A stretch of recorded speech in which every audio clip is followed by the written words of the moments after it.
ایران اور امریکہ کے درمیان ہر گزرتے دن کے ساتھ مسائل بڑھتے جا رہے ہیں اور جنگ ابھی ختم نہیں ہوئی۔ فی الحال سیز فائر کا دور چل رہا ہے جو کسی وقت بھی ختم ہو سکتا ہے اور دوبارہ سے مڈل ایسٹ میدان جنگ کا منظر پیش کر سکتا ہے۔ لیکن اچھی بات یہ ہے کہ سعودی عرب اس جنگ سے خود کو دور رکھنے کی پوری کوشش کر رہا ہے۔ حالانکہ سعودی عرب امریکہ کا قریبی اتحادی ہے، تو سوال یہ ہے آخر MBS کو کس چیز کا خوف ہے؟ اصل میں سعودی عرب کو سب سے زیادہ ڈر اس بات کا ہے کہ اگر ایران اور امریکہ کے درمیان کھلی جنگ شروع ہو گئی تو خلیج فارس کا پورا علاقہ میدان جنگ بن سکتا ہے اور اس کا سب سے بڑا نقصان سعودی عرب کو ہو سکتا ہے، کیونکہ MBS ایرانی حملوں کا نظارہ دیکھ چکے ہیں۔ اسی لیے اب سعودی عرب بہت محتاط قسم کی پالیسی اپنا رہا ہے۔ ایک طرف وہ امریکہ کے ساتھ اپنے اسٹریٹجک تعلقات برقرار رکھے ہوئے ہے اور دوسری طرف ایران کے ساتھ سفارتی رابطے بھی جاری رکھنا چاہتا ہے۔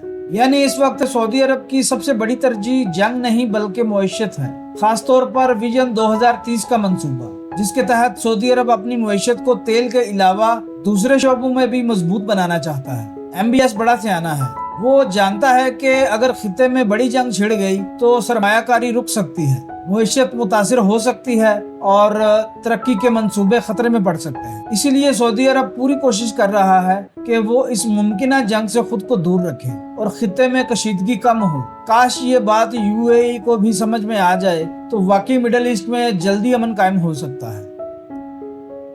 عجم ٹی وی کو سبسکرائب کیجئے، ویڈیو کو لائک کیجئے، شیئر کیجئے اور کمنٹ سیکشن میں اپنی رائے کا اظہار ضرور کیجئے۔